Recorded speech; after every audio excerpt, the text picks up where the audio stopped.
I want to make a quick shout out. Mm.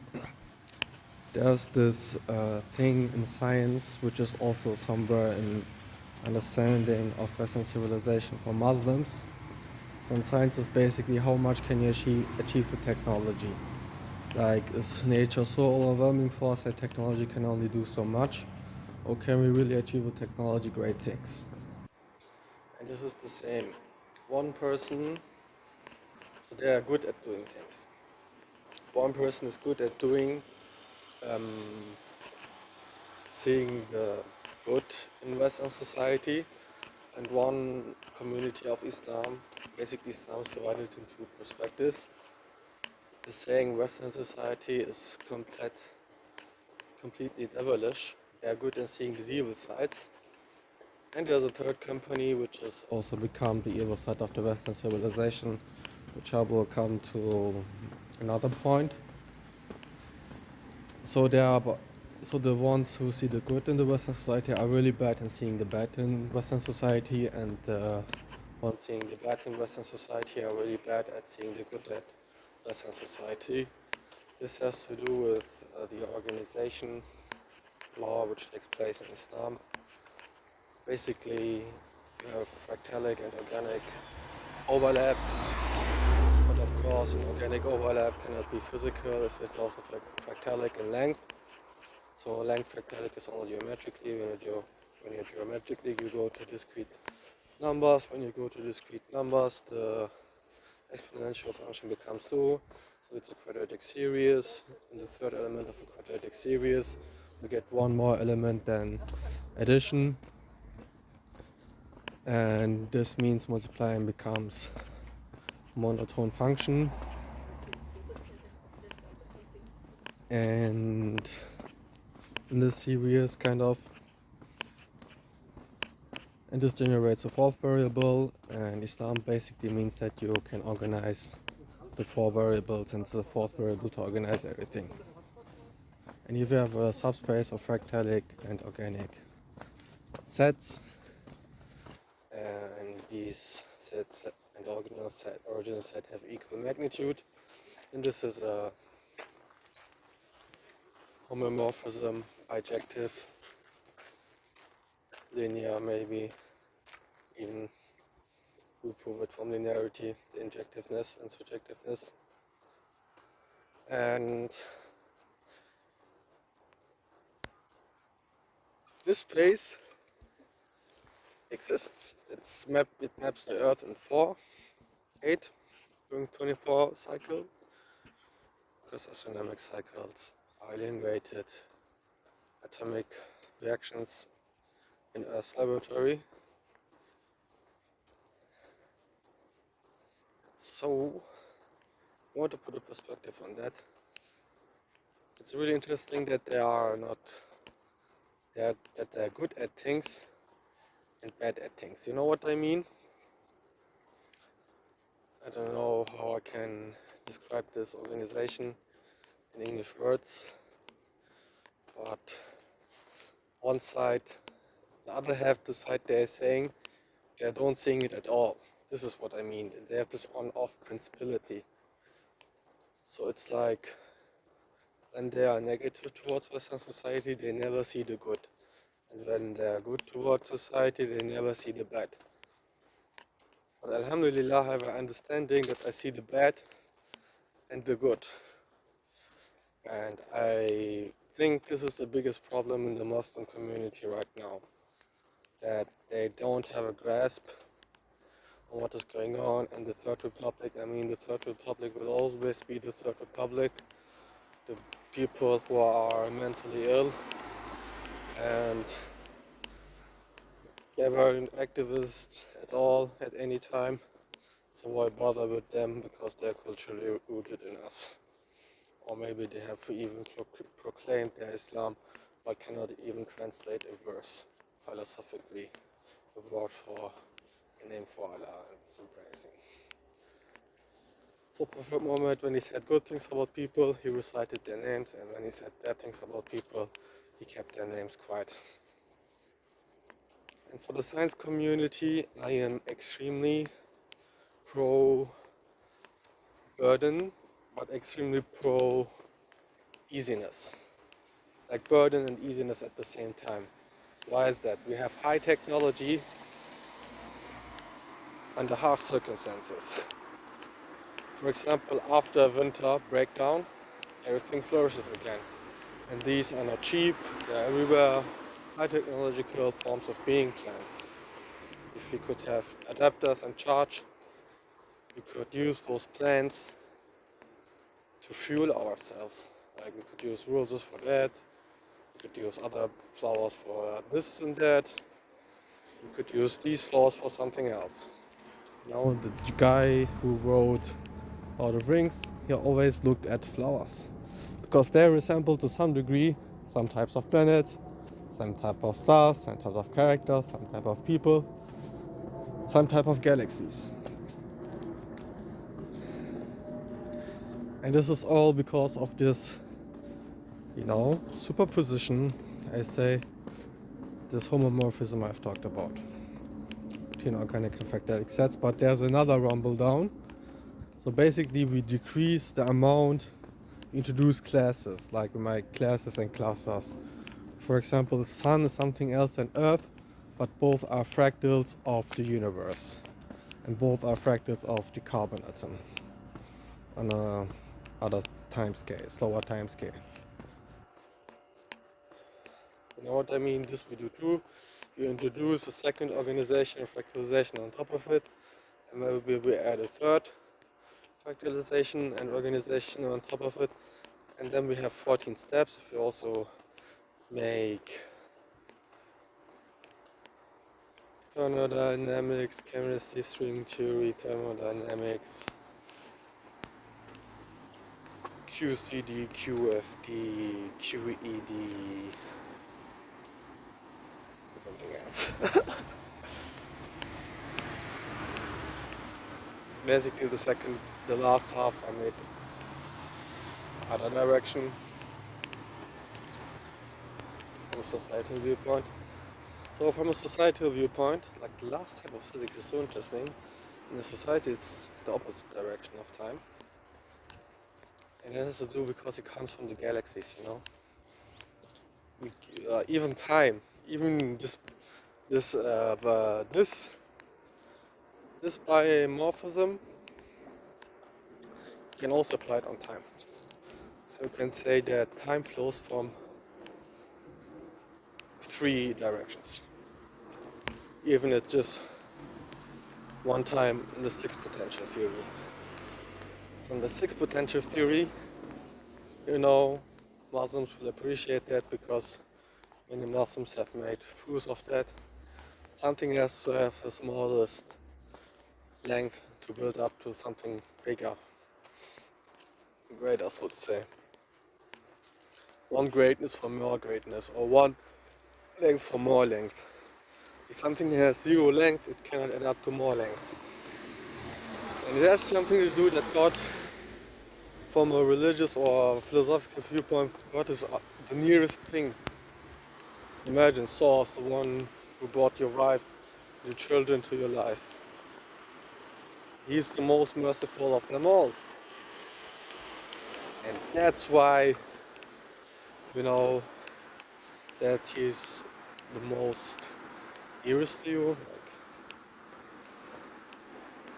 you know what I mean? He's the most near to you.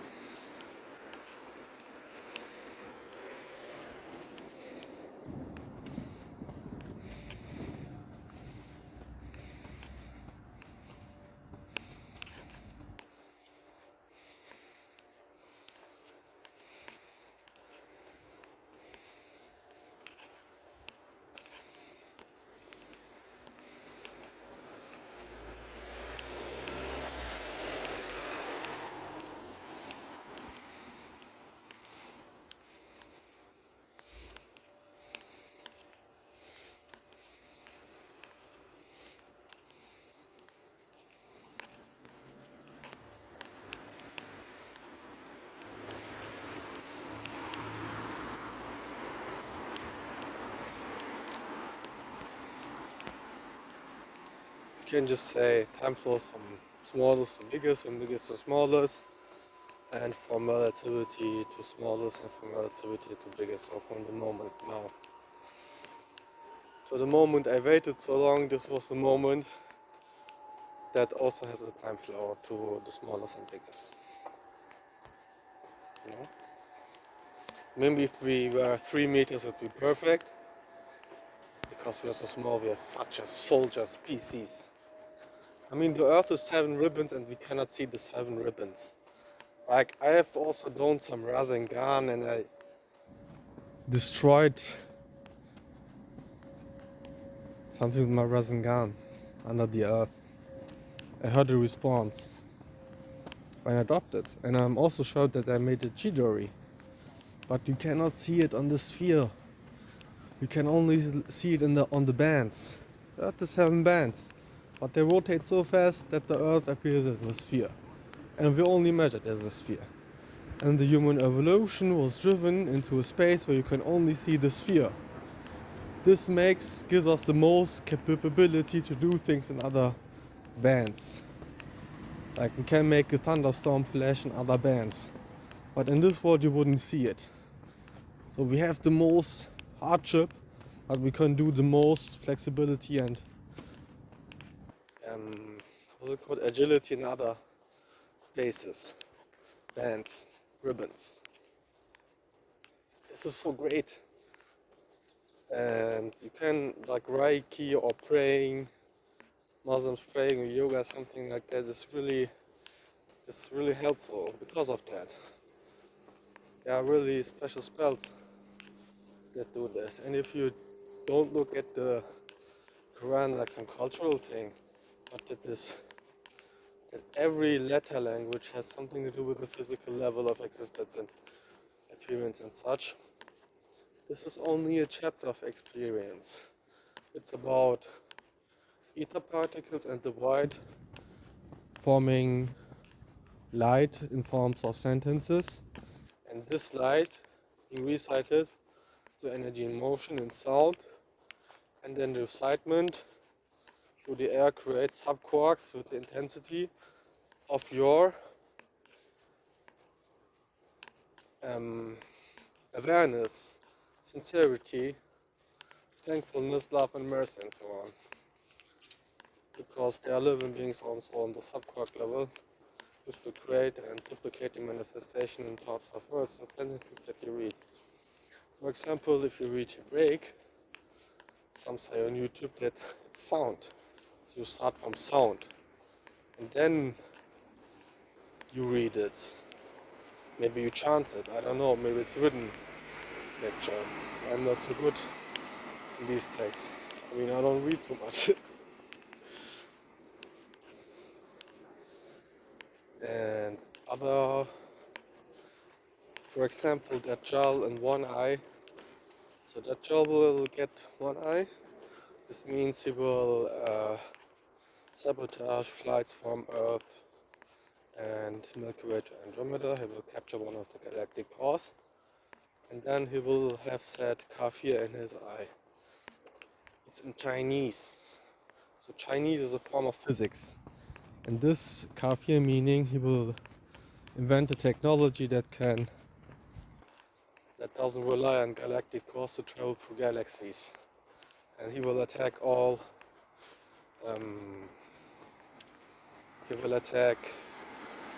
cruise ships of trade from the nations of stars, planets and galaxies in the whole universe.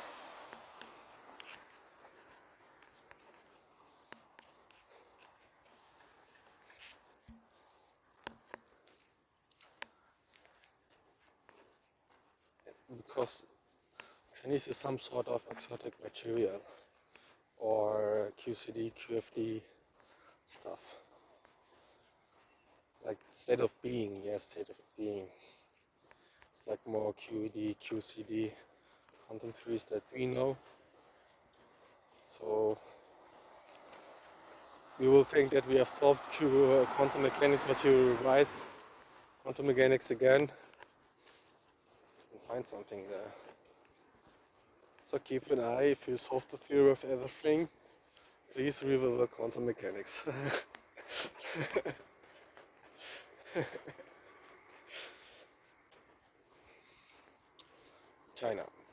being planet. So East Asia, West Asia, so east of the world is East Africa is Islam, West Africa, West Africa and Europe is state of reflection. South America is state of resolution, and North America is also state of resolution. This makes up four.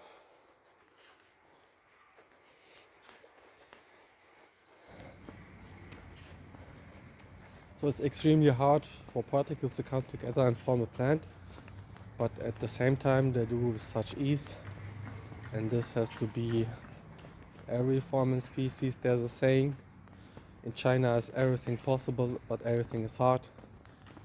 And the saying goes on and says in Europe everything is possible, everything is easy, but nothing is possible.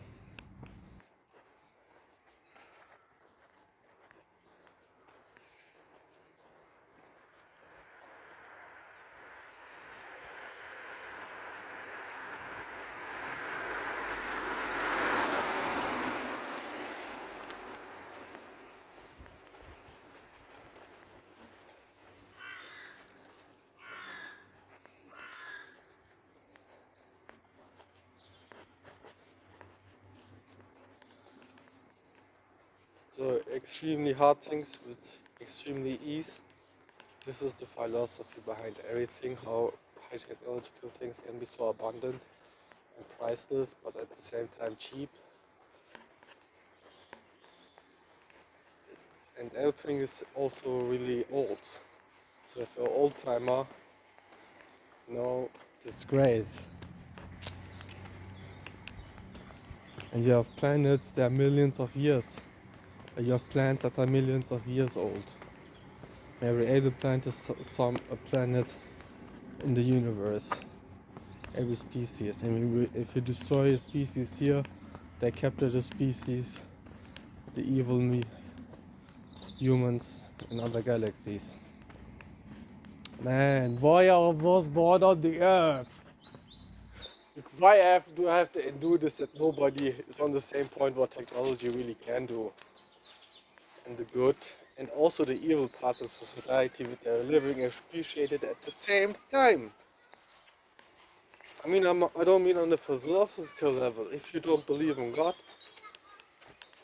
my only criteria for a person is, does he do something good and does he develop something? That's my own criteria, because my philosophy, political understanding is to establish high technological industries and eventually populate other planets and stars. Everybody should be rich because we can produce such a thing. We produce it.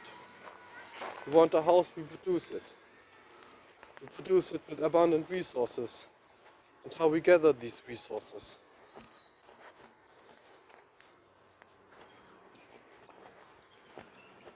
That's my only criteria.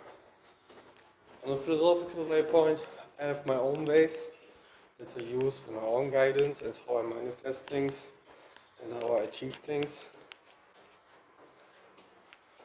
But my end goal is the Superlunar Republic. And I will always be voting for it. And that's my criteria. Do you help the Superlunar Republic in the regard? Or don't you help it? So we have to establish these industries with high technological, philosophically overthought physical theories of chemical and biological experiments upon dogs. So thanks for watching.